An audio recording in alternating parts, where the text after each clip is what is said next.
Salut à tous, c'est Walid et on se retrouve pour le module numéro 3, comptabilité et administratif.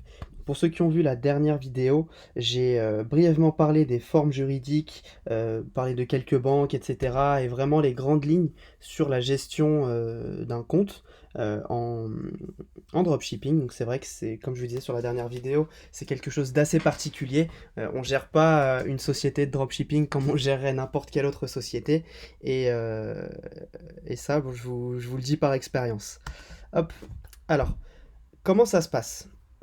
Donc, lorsque vous allez encaisser vos premiers euros, donc là, on va s'adresser principalement aux débutants. Si toutefois vous êtes plus expérimenté, n'hésitez pas à avancer un petit peu dans la vidéo.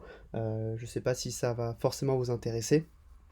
Donc déjà, première chose, et ce qui est très important, donc il faut s'assurer d'avoir déclaré son activité. Donc j'en ai parlé sur la dernière vidéo. Vous pouvez donc notamment vous rendre sur le site de l'URSSAF si vous voulez vous déclarer en tant qu'auto-entrepreneur, ou alors vous pouvez vous rapprocher d'un expert comptable, notamment Doug. Je ne sais pas si vous connaissez dougs.com. On va mettre le lien dans la description si vous voulez. Vous pouvez regarder, ils sont très très bons, spécialisés en dropshipping. Ils suivent pas mal de e-commerçants et seront de très bons conseils pour la déclaration de votre société. Donc voilà, bien s'assurer donc d'avoir déclaré son activité, c'est vraiment très important. Ensuite, il faut ouvrir un compte professionnel. Donc vous pouvez notamment ouvrir dans une banque physique comme la Caisse d'épargne, LCL, le CIC. Voilà, moi je vous conseille, si c'est votre première activité, d'ouvrir dans votre banque traditionnelle, votre banque habituelle, parce que l'agence vous connaît déjà, votre banquier vous connaît déjà, et ce sera d'autant plus intéressant si vous excellez dans votre business, si vous arrivez à avoir une très grosse trésor dans votre société. Ça ne pourra que vous être bénéfique, sachant qu'ils vous ont connu avant et qu'ils vont vous connaître pendant. Je pense que pour derrière, c'est voilà, c'est très très très important. Ou alors vous pouvez encore ouvrir dans des banques en ligne, type N26, Conto, TransferWise, Revolut. On va vous mettre encore quelques liens dans la description. Vous pourrez regarder, vous pouvez comparer en fonction de vos besoins, en fonction du fait voilà, que vous soyez plus ou moins à l'aise avec telle ou telle application. Donc moi pour ma part, parce que je sais que c'est une question qui revient souvent, j'ai commencé avec N26, ce qui était très bien. J'ai déjà utilisé également TransferWise, moi j'ai jamais eu de soucis en particulier. Revolut aussi j'ai déjà utilisé, j'aime beaucoup. Après voilà, il y a pas vraiment, j'ai pas vraiment de préférence entre ces trois banques. Voilà, c'est vraiment vous, comment est-ce que vous serez à l'aise, est-ce que les plafonds de carte bleue vous conviennent, est-ce que les plafonds de virement vous conviennent, voilà, est-ce que toutes les conditions vous conviennent. Voilà, ça c'est vraiment selon votre choix. Il n'y a pas une banque qui est meilleure qu'une autre, chacune a ses avantages, chacune a ses inconvénients. Donc voilà. Et si besoin, donc renseigner les documents, demander par les banques, ça arrive. Donc ils vous demandent un extrait CABIS pour la plupart du temps, ou alors vous pouvez renseigner vos documents aussi sur Stripe, parce que ce qu'il faut savoir, c'est que vous allez encaisser la quasi-totalité de vos paiements sur Stripe si vous utilisez Shopify, PrestaShop ou Commerce.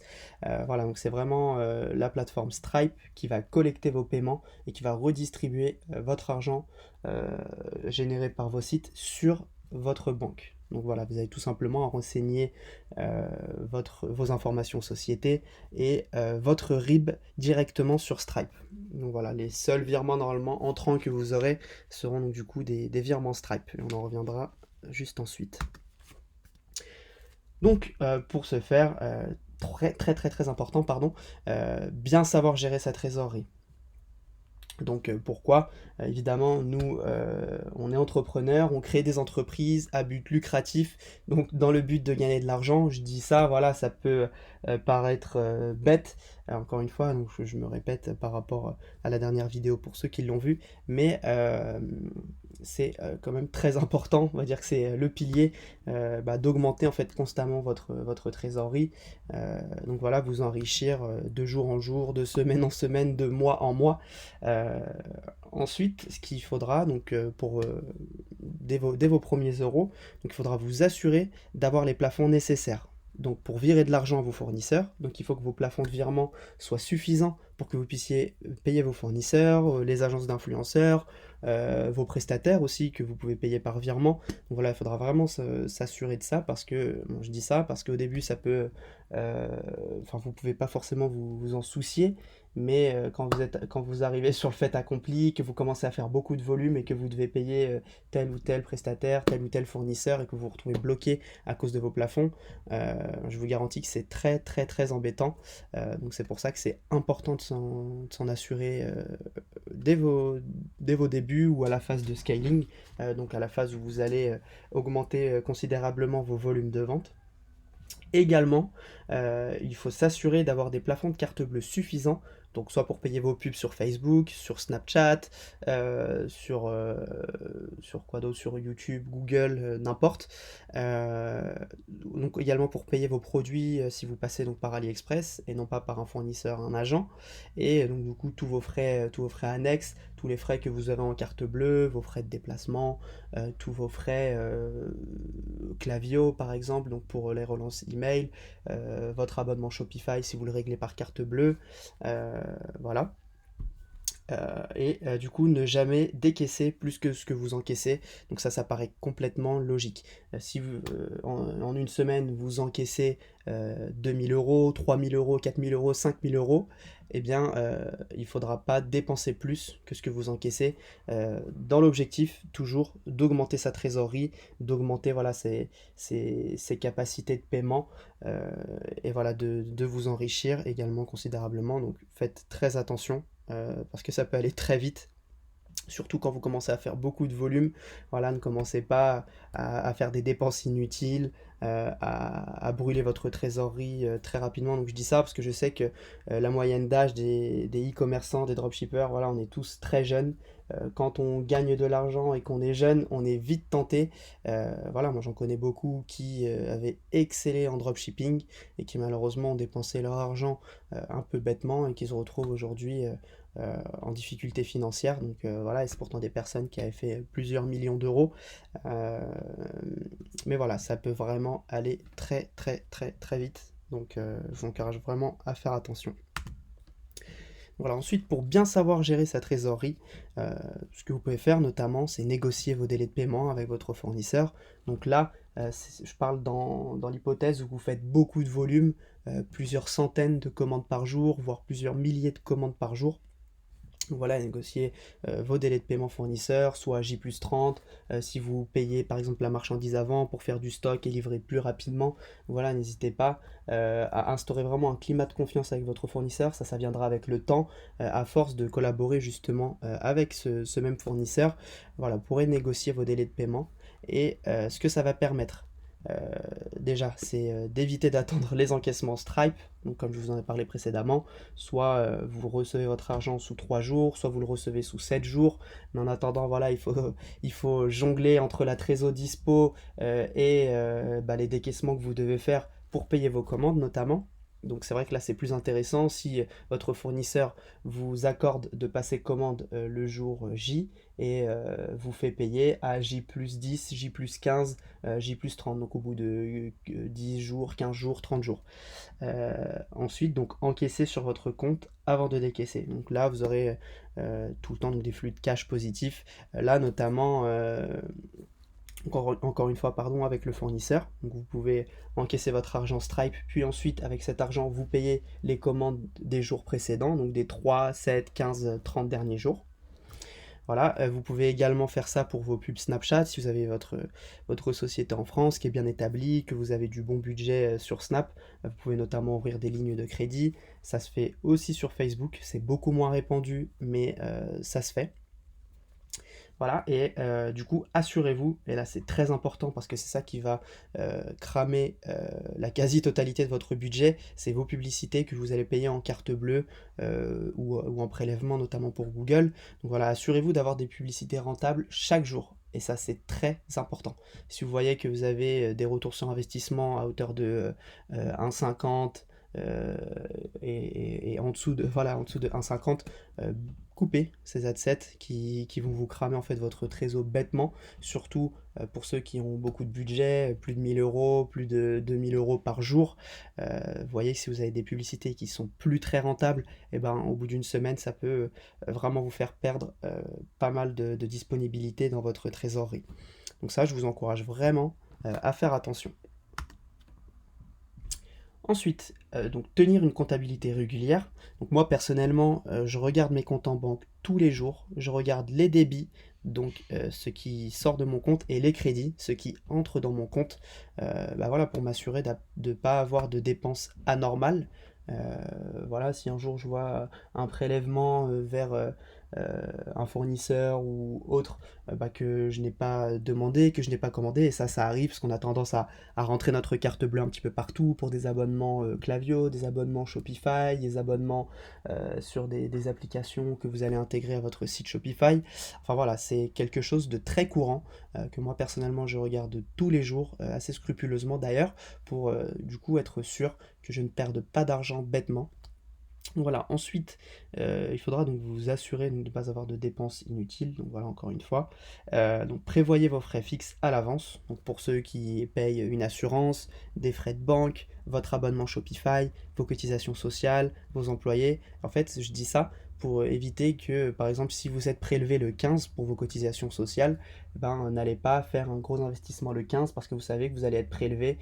Si vous payez votre abonnement Shopify voilà, le premier et que vous êtes sur Shopify Plus ou que vous avez fait beaucoup de ventes et que du coup bah, votre commission à Shopify est élevée, donc 2000-2500 euros, faites attention, pareil, à ne pas investir beaucoup sur cette période-là pour éviter de une, vous faire prélever votre abonnement plus votre investissement. Là, vous verrez un sacré trou dans votre trésor. Donc voilà, de jour en jour, essayez de prévoir ce que vous allez dépenser une semaine à l'avance, peut-être voilà, 5 jours à l'avance pour que vous puissiez vraiment bien gérer votre trésorerie. Ensuite, moi ce que j'aime faire, c'est me fixer un seuil minimal de trésor disponible. Ça veut dire, par exemple, si j'ai 1000 euros sur mon compte, je me dis dans ma tête, ok, il ne faut pas que j'aille en dessous de 500 euros. Et donc en fait, je ferai en sorte, donc, selon bah, du coup mes investissements quotidiens, je ferai attention à ne pas dépasser cette limite. Donc je vais dépenser comme je dois dépenser pour faire tourner mon activité. Mais dans ma tête, je vais me dire, bon, bah, il faut surtout pas que je passe en dessous de la barre des 500 euros. Et en plus de ça, donc, vous pouvez vous fixer un objectif aussi à chaque fin de mois. Donc là, par exemple, me dire, bon, bah, ce mois-ci, on est le premier du mois, je veux 2000 euros sur mon compte à la fin du mois. Aujourd'hui, j'ai 1000 euros, à la fin du mois, j'en veux 2000. Donc voilà, fixez-vous aussi ce genre d'objectif et vous verrez petit à petit, vous allez réussir à les atteindre. Ensuite, et dernier point, donc au niveau des déclarations, ce qui est très très très important. Donc pour les auto-entrepreneurs, c'est relativement simple. Vous avez juste à déclarer votre chiffre d'affaires sur autoentrepreneur.ursaf.fr. Donc voilà, tous les trimestres, vous avez tout simplement à déclarer votre chiffre d'affaires et vous allez payer vos impôts sur votre chiffre d'affaires. Donc si vous êtes en société, donc SAS, SARL, SASU, EURL, donc comme je vous ai dit précédemment, accompagnez-vous d'un expert comptable, d'accord? Et à cet expert comptable, vous allez lui fournir tous vos relevés Stripe, donc qui vont justifier votre chiffre d'affaires. Donc votre chiffre d'affaires est justifié grâce à Stripe. Ok. Et donc fournissez-lui également toutes les factures. Donc toutes vos factures Shopify, influenceurs, toutes vos ads, vos déplacements, si vous avez des frais de déplacement, que ce soit en train, en avion, votre essence, voilà, toutes les factures de votre fournisseur. Donc voilà, donc jusqu'à présent, votre fournisseur aura votre chiffre d'affaires, il aura toutes vos dépenses qui seront justifiées et bien sûr liées à votre activité. Donc par exemple, vous n'allez pas donner une facture à votre fournisseur de votre soirée du week-end en boîte de nuit. Voilà, si vous claquez 1000 euros en boîte de nuit et que vous voulez les passer sur les frais de votre société, non, là, ce sera pas valide. Vous risquez voilà, d'être condamné pour abus de biens sociaux. Et pour information, l'abus de biens sociaux, ça peut vous coûter donc, une grosse amende et une interdiction de gérer des entreprises. Donc voilà, vraiment, sur vos dépenses d'entreprise, il faut voilà, donc, que toutes ces dépenses soient liées à votre activité et bien sûr que ce soit justifié avec une facture. Et donc ces factures, les fournir à votre expert comptable. C'est très important. Donc votre expert comptable, lui, grosso modo, il va s'occuper de déclarer votre TVA et les cotisations sociales. Donc ça, c'est quelque chose qu'il va faire tous les mois. Donc quand je dis déclarer votre TVA, et donc on en reviendra juste après sur ce sujet de TVA qui est très important. Donc il va déclarer la TVA que vous avez payée. Donc si c'est à vos fournisseurs, vous avez des fournisseurs en France, que ce soit des fournisseurs de services ou autres, et que vous payez de la... Donc je sais pas, ou si vous allez au restaurant avec un fournisseur ou un client et que vous reprenez la facture, donc vous aurez de la TVA que vous allez payer à l'autre entreprise, donc c'est de la TVA qui vous est normalement déduite, et c'est du crédit de TVA en fait que vous allez récupérer, donc je vous explique ça juste après. Donc voilà, déclarez votre TVA et vos cotisations sociales, donc si vous versez du salaire, bien sûr vous avez des cotisations sociales à payer, donc mensuellement, et ça c'est votre expert comptable qui va s'occuper de déclarer tout ça, et vous serez prélevé automatiquement. Ensuite, votre expert comptable, qu'est-ce qu'il va faire d'autre? Donc établir votre bilan annuel et votre compte de résultat. Donc ça, c'est sur ça que les centres des finances publiques vont se baser pour le calcul de vos impôts. Donc à savoir, en France, on paye, donc c'est un pourcentage, donc en fonction de votre chiffre d'affaires, soit 25%, soit 33% du bénéfice de votre entreprise. Donc si vous faites 100 000 euros de bénéfice, admettons, vous allez payer 33 000 euros d'impôts sur les sociétés. Ensuite, bien sûr, votre expert comptable est là, très important, surtout je pense qu'on va tous y passer, à mon avis, très, très prochainement, parce que c'est vrai que notre activité commence à prendre beaucoup d'ampleur, commence à se faire connaître, voilà, tout le monde commence à parler un petit peu du dropshipping, du e-commerce, donc votre expert comptable sera là pour vous accompagner en cas de contrôle fiscal. Voilà, donc il y a d'ailleurs beaucoup de confrères actuellement euh, qui sont soumis à des contrôles en ce moment. Donc voilà, sachez que sur Internet, on n'est pas invisible, voilà, on n'est pas un fantôme. Les contrôleurs fiscaux vérifient également ce qu'on fait. Et voilà, il y a de plus en plus de contrôles par rapport à nos activités. Donc voilà, c'est pour ça que je vous dis ça. C'est vraiment très important de faire attention, voilà, de bien justifier toutes vos dépenses et d'être accompagné évidemment par un expert comptable qui lui pourra vous accompagner en cas de contrôle fiscal et vous conseiller vraiment sur votre cas en particulier. Donc ensuite, comme je vous disais précédemment, on allait parler de la TVA, et donc c'est quelque chose que je voulais mettre au clair avec vous. Donc attention à bien comprendre, parce que c'est vrai que c'est des sujets que je vois régulièrement passer sur des groupes, des fois on me demande aussi en message privé.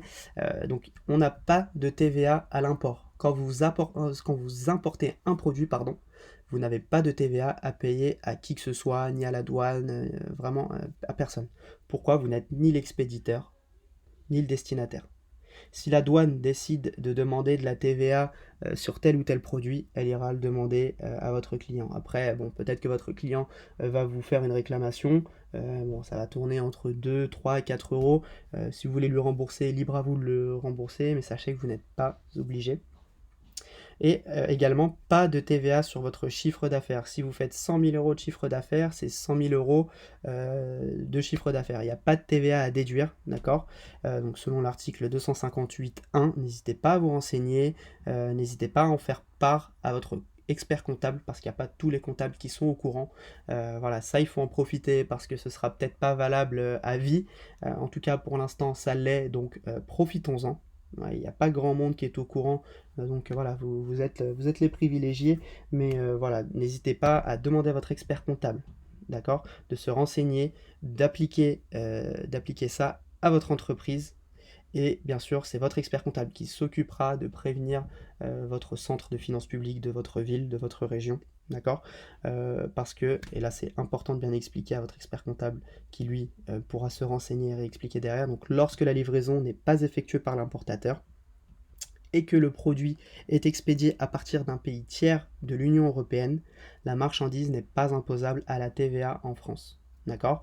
Donc comme je vous disais précédemment, sur vos dépenses, par exemple, si vous payez Snapchat et que vous avez donc de la TVA à payer dessus, donc si vous mettez par exemple 100 euros de budget et 20 euros de TVA, donc ces 20 euros de TVA seront en crédit de TVA. C'est de la TVA qui devra vous être créditée par votre centre de finances publiques, donc par votre SIE. Donc, c'est la TVA qui va devoir vous rembourser tous les mois si vous avez voilà, des dépenses de France à France. Donc si votre société est en France et que vous avez une dépense vers une autre société en France, c'est de la TVA que vous récupérez.